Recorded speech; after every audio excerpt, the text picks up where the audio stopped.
Assalamualaikum warahmatullahi wabarakatuh.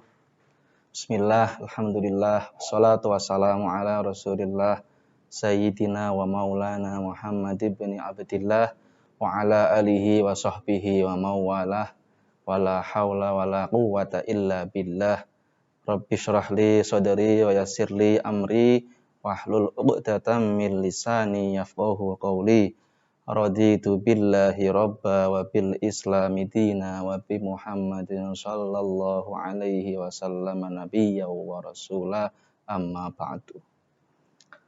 Para teman-teman siswa MTS NU TPS Kudus, khususnya yang duduk di kelas 7 yang mengikuti daring pada kesempatan hari ini, yang selalu kami banggakan, yang selalu kami sayangi.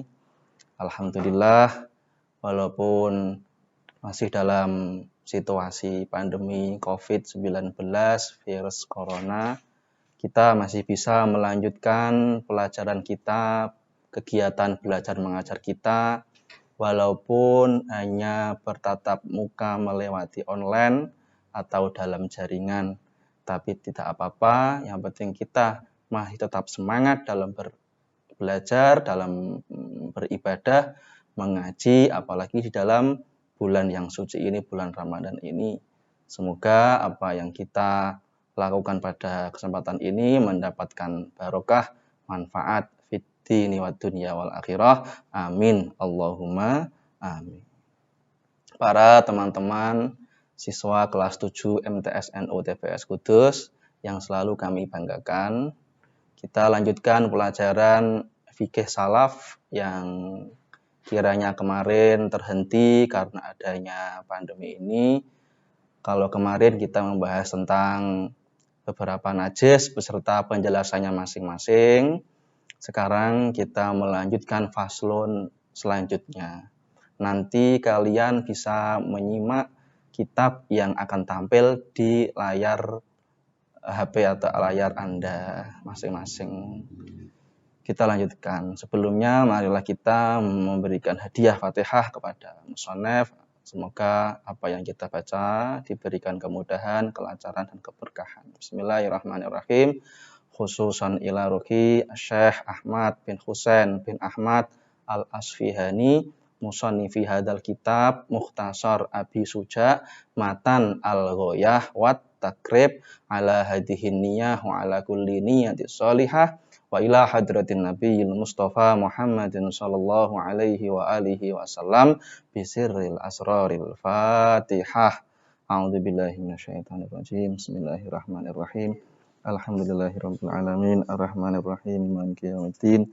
Iyyaka na'budu wa iyyaka nasta'in ihdinas shiratal mustaqim shiratal ladzina an'amta 'alaihim ghairil maghdubi 'alaihim waladdallin. Amin. Bismillahirrahmanirrahim. Silakan disimak teman-teman.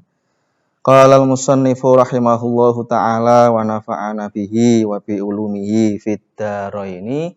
Amin. Faslun. Ai hadza faslun utawi iki iku ana fasal suwiji.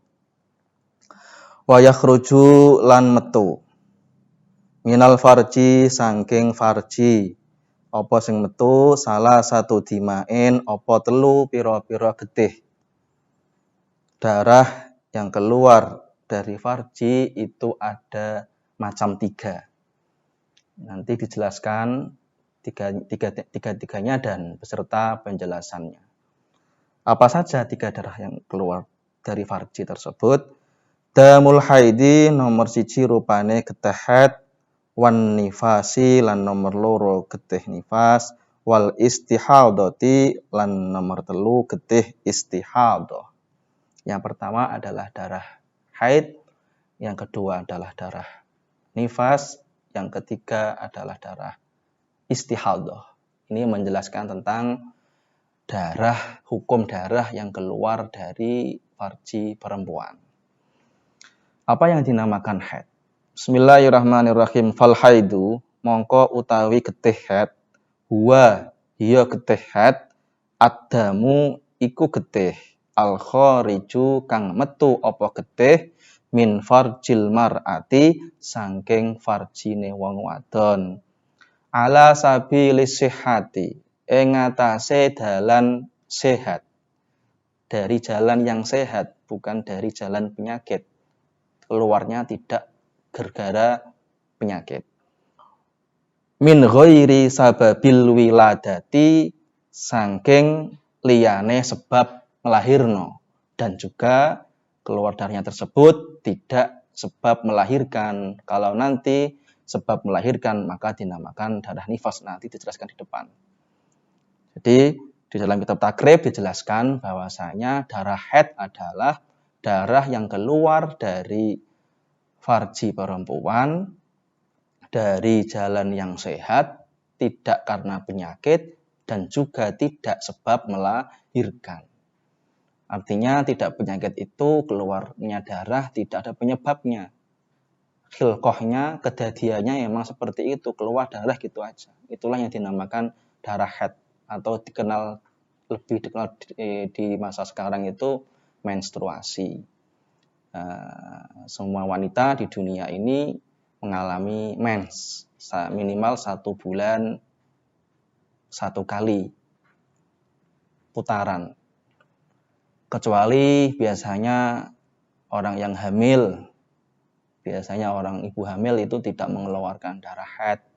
Tapi beberapa persen memang ada yang juga mengalami haid, hamil pun haid. Ada satu wanita yang tidak mengalami mens, satu saja di dunia, yaitu adalah Sayyidatina Fatimatul Zahra, Sayyidatina Fatimatul Batul atau putri Rasulullah SAW. Beliau sendiri satu-satunya wanita yang suci selamanya, tidak pernah mengalami haid. Adapun selain tersebut semuanya mengalami menstruasi dalam 1 bulan 1 kali. Mulanya dikatakan datang bulan. Setiap bulan ada tamu yang datang, itu namanya menstruasi. Ini perlu kalian ketahui biar kalian tahu memang ini ilmu untuk perempuan, tapi tidak ada salahnya kalian mengetahui karena nanti tanggung jawab seorang laki-laki sebagai kepala keluarga harus mengetahui dan bisa membimbing keluarganya, lebih-lebih istrinya yang nantinya juga mengalami menstruasi. Bismillahirrahmanirrahim. Qala al-musannifu walau nuhu tawi warnane ketehat. Aswadu iku ireng, muhtadimun kang panas, laddaun tur kang sumelet. Di sini dijelaskan bahwasanya ciri-ciri warna darah haid adalah hitam atau istilahnya ya merah kehitaman. Hitam atau merah yang pekat hitam. Kemudian biasanya dirasakan oleh perempuan itu agak panas dan sumelet. Memang agak terasa panas. Makanya bagi orang perempuan yang sedang mengalami mens, dia merasakan sakit atau nyeri sedikit, tapi itu bukan penyakit, tapi itu keluar darah haid. Memang perempuan itu hebat dengan datang bulan, setiap bulan datang mens tersebut dengan tetap merasakan sakit, tapi dia masih bersabar.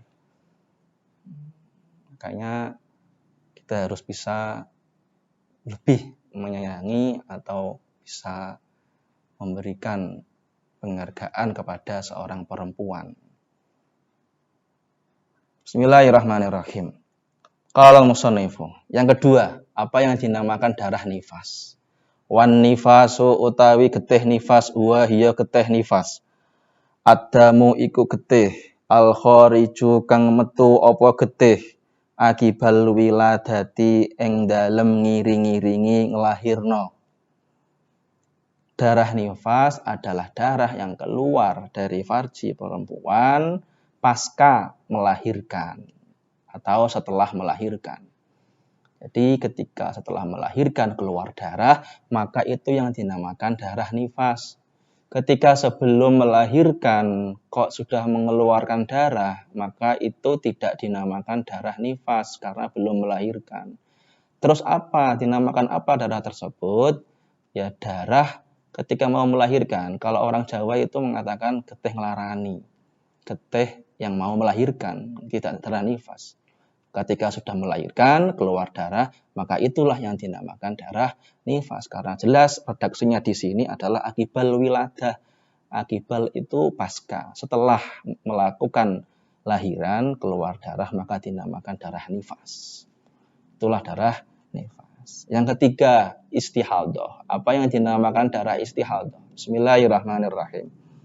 Wal istihadatu utawi getih istihadah wa hiya getih istihadah addamu iku getih al khariju kang metu apa getih fi ghairi ayyamil haidi ing dalem liyane pira-pira dinane haid wan nifasi lan pira-pira dinane nifas.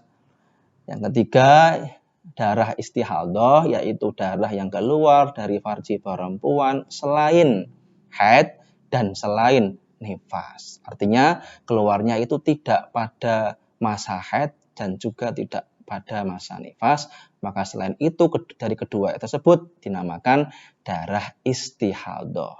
Macam-macam, ada darah penyakit, ada darah yang setelah haid kemudian setelah masa haid kemudian masih keluar darah, itu bunjulane getih haid itu juga dinamakan istihadah. Itu bukan penyakit, ya kelainan gitu aja. Ya memang perlu diperiksakan, tapi biasanya itu hanya kelainan. Darahnya dari darah haid, tapi masanya sudah maksimal haid, maka dinamakan istihadah. Bagi perempuan yang istihadah tetap wajib sholat, wajib puasa seperti halnya wanita-wanita yang suci. Juga tidak ada yang darah penyakit karena mempunyai riwayat penyakit organ tubuh bagian dalam atau terkena kecelakaan atau apalah ketika mengeluarkan darah dari sebab penyakit, maka dinamakan darah istihadah. Bismillahirrahmanirrahim. Kemudian selanjutnya menjelaskan tentang minimal dan maksimal darah yang keluar, baik darah haid maupun nifas ataupun istihadah. Ini nanti dijelaskan minimal dan maksimalnya. Wa aqallul haidi. Wa aqallul haidi utawi luweh sithik-sithike getih haid. Yaumun iku sedina walailatun lan sewengi. Darah haid minimalnya itu 1 hari 1 malam atau biasa kita katakan, kita kalkulasi menjadi 24 jam. Jadi kalau ada perempuan mengeluarkan darah sedikit tapi kurang dari 24 jam sudah tidak mengeluarkan lagi, maka itu dinamakan darah istihadah karena minimal haid itu 24 jam. Minimal 24 jam dia mengeluarkan, nanti jam berapa mengeluarkan dalam kurun waktu, bukan kok 24 jam mengeluarkan terus, bukan, itu namanya toler. Kalau ini kan darah haid, jadi dalam kurun waktu 24 jam dia mengeluarkan darah, nanti keluar bercak darah lagi, nanti setengah hari 15 jam keluar lagi sampai lebih dari 24 jam, maka ini yang dinamakan menstruasi atau haid. Wa aksaruhu utawi luweh akeh-akeh getih haid. Maksimale getih haid khamsata asyara iku 15 yauman apane dinane. Wa ghalibuhu tawi lumrahe getih haid situn iku 6 au sab'un utawa 7 dina. Adapun maksimal darah haid itu 15 hari.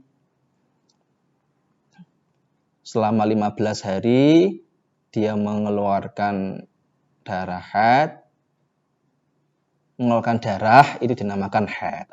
Adapun ketika lebih dari 15 hari, maka lebihannya setelah 15 hari tadi dinamakan darah istihadah. Karena maksimal haid adalah 15 hari. Akan tetapi normalnya, biasanya, ghalibnya itu perempuan dalam 1 bulan itu mengalami menstruasi selama 1 minggu. Di sini dijelaskan 6 atau 7 hari. Siton au sab'un. Ini kita mengambil sirkulasi masa haid yang normal. Cuma kadang ada yang beberapa sampai 10 hari, sampai 12 hari. Bahkan memang ada yang lebih dari 15 hari. Tapi ini jatuhnya adalah istihadah, tetap sholat, tetap puasa. Cuma normalnya sampai 7 hari. Bon. Bismillahirrahmanirrahim. Sekarang nifas. Wa aqallun nifasi utawi luwih sithik-sithike getih nifas lahdotun iku sedhela, iku sak tetes. Nek makna Jawa kuno maknani lahdotun iku sak keceritan. Wa aksaruhu lan utawi luwih akeh-akeh getih nifas, maksimalnya nifas situna iku swidak 60 yauman apane dinane.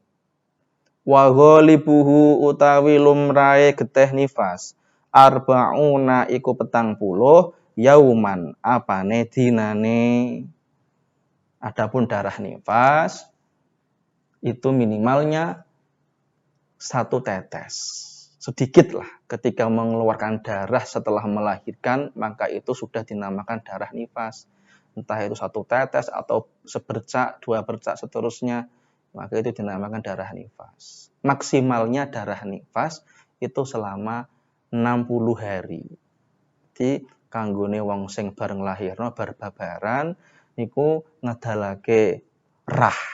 Nah, kromone niku rah nang getih niku. Darah bahasa Indonesia, bahasa Jawa ngoko getih, bahasa Jawa kromo rah. Kanggone ibu hamil, ibu melahirkan, badane babaran, niku ketika mengeluarkan darah, ngedalake rah. Darah itu rah, darah.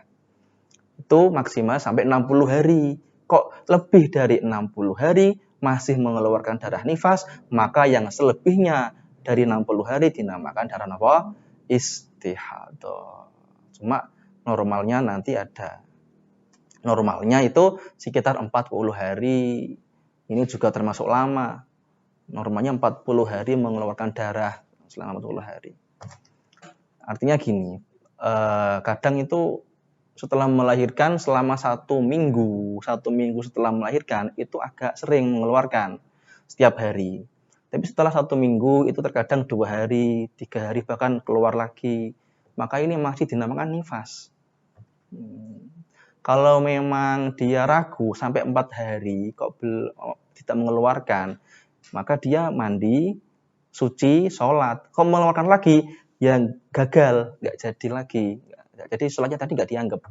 Gitu. Cuma kalau biasanya normalnya ya 2 hari keluar atau 1 hari keluar sampai 40 hari. Biasanya kalau 40 hari sudah bersih, tidak ada yang keluar bercak darahnya, maka dia suci, maka dia mandi besar dan seperti orang yang suci, sholat dan seperti biasanya aktivitasnya. Bismillahirrahmanirrahim. Qala al-musannifu wa aqallu tuhri utawi luweh sithik-sithike mangsa suci bainal haidotaini ing dalem antarane haid loro khamsata asyara iku 15 yauman apane dinane wala hadalan ora ana batas iku maujud li aksarihi maring luweh akeh-akeh mangsa suci. Jadi masa suci menjadi penengah atau sela-sela di antara haid 1 kepada haid selanjutnya itu minimal 15 hari. Jadi setelah haid suci, dia mandi, dia sholat seperti biasa, itu masa sucinya minimal 15 hari, harus dihitung. Ya aku suci, berarti mulai hari ini saya suci. Nah, ketika dia sudah suci, dia melingkari tanggalannya, kalendernya dilingkari suci, nah minimal sampai 15 hari. Kok belum sampai 15 hari kok sudah mengeluarkan darah, maka itu tidak dinamakan darah haid, dinamakan darah istihadah. Sebab apa? Karena belum sampai 15 hari masa suci, dia sudah mengeluarkan darah. Lalu gimana? Nah, dia dihitung sampai kapan 15 hari. Nah, ketika sudah sampai 15 hari, baru itu dinamakan haid. Nah, adapun yang belum 15 hari, belum genap, maka itu dinamakan istihadah, maka dia seperti halnya wanita yang suci. Karena apa tadi? Minimal masa suci di antara dua haid, tengah-tengah itu tadi minimal 15 hari. Dan masa suci ketika sudah tidak mengeluarkan haid, artinya tidak berada di tengah-tengah, sudah selesai. Seperti wanita yang sudah tidak subur, mbah-mbah, nenek-nenek, itu yang sudah tidak mengeluarkan darah haid, itu juga sudah masa suci. Dan bagi yang wanita yang seperti ini, masa sucinya tidak ada batasnya. Wala hadda li aksarihi, tidak ada batas bagi wanita yang sudah tidak haid, masa sucinya sampai terus, sampai dia sudah tiada. Jadi saya ulangi lagi, pertengahan masa suci di antara dua haid, satu haid ke haid selanjutnya itu 15 hari. Adapun ketika dia belum 15 hari kok sudah mengeluarkan darah haid, maka tidak dinamakan darah haid, yang istihadah sampai dia genap 15 hari. Karena masa suci minimal 15 hari. Bismillahirrahmanirrahim. Qala al-musannifu wa aqallu zamanin, utawi luweh sithik-sithike zaman utawa umur, tahidu kang haid fihi ing dalem zaman sapa sing haid almar'atu sapa wong wadon tis'usinina iku 9 pira-pira taun, 9 taun. Jadi minimal usia perempuan mengalami menstruasi atau haid itu adalah umur 9 tahun. Ketika belum umur 9 tahun, ini hitungan hijriyah, bukan miladiyah. Jadi seperti bulan Syawal, Dzulqa'dah, Ramadan seperti ini, itu dihitung. Seperti saya lahirnya itu 15 Rajab. Nah, ini menggunakan bulan Qamariyah. Jadi 9 tahun ini menggunakan bulan Qamariyah. Ketika dia perempuan tersebut belum genap 9 tahun, kok sudah mengeluarkan darah dengan sendirinya, maka jelas tidak dinamakan darah haid, akan tetapi istihadah. Sebab apa? Karena belum genap 9 tahun. Wa qalul hamli, utawi luwih sithik-sithike mangsa hamil. Minimal masa kehamilan sittatu asyhurin, iku 6 pira-pira wulan. Wa aksaruhu, utawi luwih akeh-akeh mangsa hamil, maksimalnya masa kehamilan arba'u sinina, iku 4 pira-pira tahun, 4 tahun maksimale. Wa ghalibuhu, utawi lumrahe normale masa kehamilan tis'atu asyhurin, iku 9 bulan.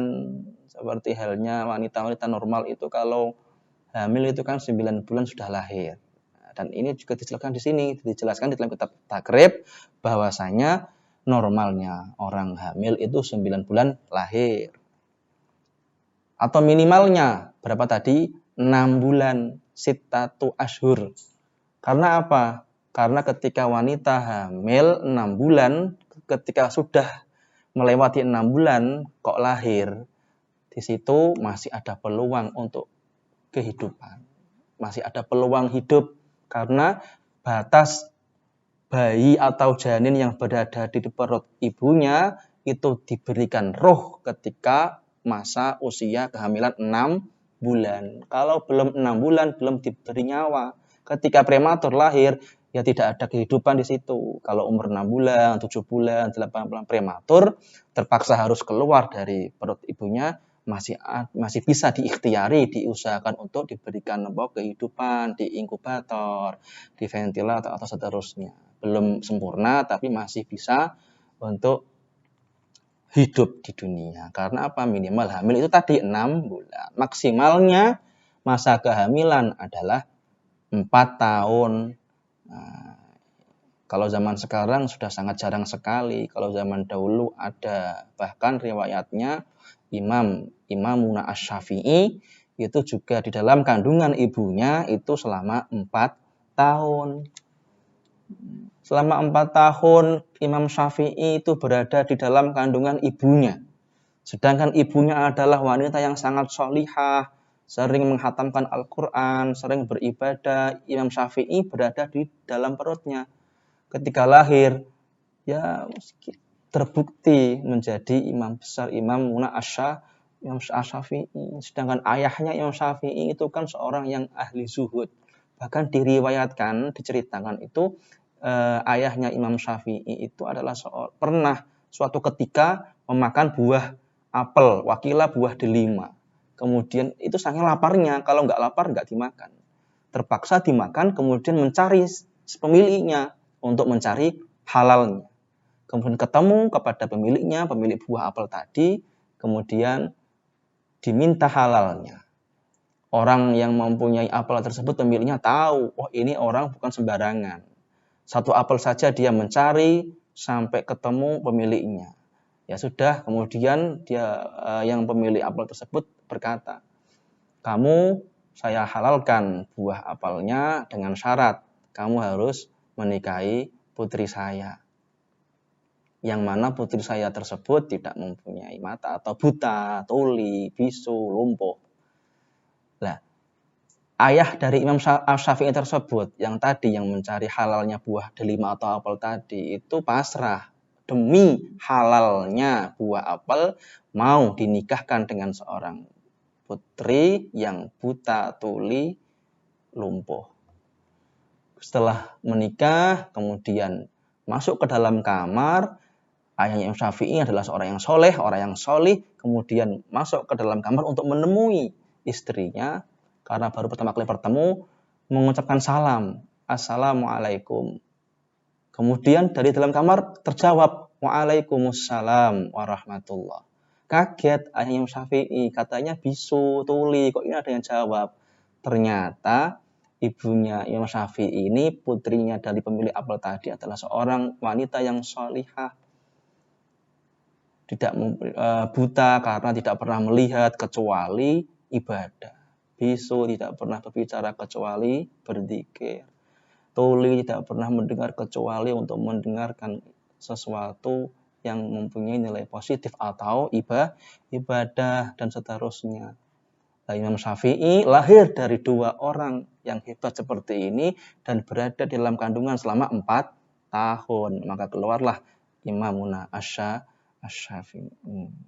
Nah, kalau sekarang maksimal masa kehamilan itu ya 9 bulan, 10 hari, 10 bulan itu sudah bingung, apalagi 12 bulan. Harus dikeluarkan melewati operasi sesar. Padahal kalau zaman dahulu belum ada operasi sesar, makanya dibiarkan begitu saja sampai keluar dengan sendirinya. Bahkan sampai ada yang 4 tahun. Nah, di dalam kitab ini dijelaskan bahwasanya maksimal masa kehamilan itu 4 tahun. Kalau lebih dari 4 tahun, maka biasanya itu nanti janin atau bayi di dalam kandungan sudah tidak ada peluang untuk hidup, tidak ada peluang kehidupan. Karena apa? Sudah melewati batas maksimal selama 4 tahun. Bismillahirrahmanirrahim. Qala al-musannifu rahimahullahu ta'ala. Sekarang kita membahas tentang perkara yang haram dilakukan bagi orang yang sedang mengalami haid ataupun nifas, dan orang yang sedang junub hadas besar, dan orang yang muhdis hadas kecil. Itu apa saja yang haram untuk dilakukan. Bismillahirrahmanirrahim. Wa yahrumu lan haram bil haidi kelawan wong kang nyandang haid. Apa sing haram? Sama niyatu asya'a apa 8 pira-pira suwiji-wiji. Haram bagi orang yang mengalami haid, mengalami melakukan 8 perkara. Apa saja 8 perkara itu? As-sholatu rupane nomor 1 salat, was-shaumu lan nomor 2 poso, wa qiraatul Qur'ani lan nomor 3 maos Al-Qur'an, wa masul mushafi lan nomor 4 demek mushaf, wa hamluhu lan nggawa mushaf, wa dukhulul masjid lan nomor 5 mlebu masjid, wa tawafu lan nomor 6 tawaf, ning nggone Masjidil Haram Ka'bah yang kabarnya sekarang tertutup karena adanya pandemi virus corona yang melanda dan mempunyai imbas di seluruh dunia. Bahkan kita juga terimbas sehingga kita belajar mengajarnya melewati dalam jaringan daring seperti ini. Kemudian wal wat'u lan nomor 6 itu wati atau hubungan suami istri. Bagi istri yang sedang mengalami haid, maka suami haram. Ya, suami dan istri haram melakukan hubungan suami istri. Wal istimta'u lan nomor 8 istimta ngalap seneng bima kelawan barang baina surrati kang tetep ing dalem antarane puser war rukbati lan dengkul.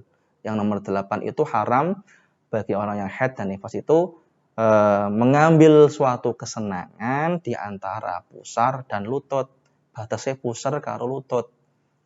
Kalau melewati keduanya ini untuk mengambil suatu kesenangan bagi suami istri, maka hukumnya dosa atau haram. Adapun selain batas pusar dan batas dengkul, lutut, itu masih diperbolehkan. Yang itu tidak diperbolehkan, harus ada pembatas polis lainnya. Bismillahirrahmanirrahim. Wa yahrum.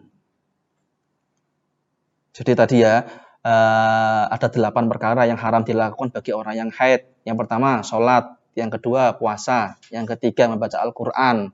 Yang keempat, memegang dan membawa Al-Quran. Yang kelima, masuk masjid. Jadi mulane kanggone wong sing haid dan nifas tidak boleh masuk masjid. Haram hukumnya. Yang keenam, tawaf. Yang ketujuh, wati. Yang kedelapan, istimta, mengambil kesenangan di antara pusar dan lutut. Nah, mohon diingat ya.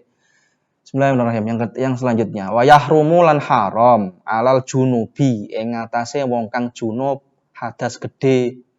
Haram bagi orang yang menyandang hadas besar. Apa sing haram? Khamsatu asya'a apa 5 pira-pira wiji-wiji. 5 perkara haram dilakukan bagi orang yang junub mempunyai hadas besar. Apa saja? As-sholatu rupane nomor 1 salat. Wa qiraatul Qur'ani lan nomor 2 maos Al-Qur'an. Wa masul mushafi lan nomor 3 demek mushaf. Wa hamluhu lan gawa mushaf. Wa tawafu lan nomor 4 tawaf. Wal lubsu lan nomor 5 tengok-tengok utawa mlebu utawa meneng anteng linggih-linggih fil masjidi ing dalem masjid. Kemudian yang kedua bagi orang yang junub.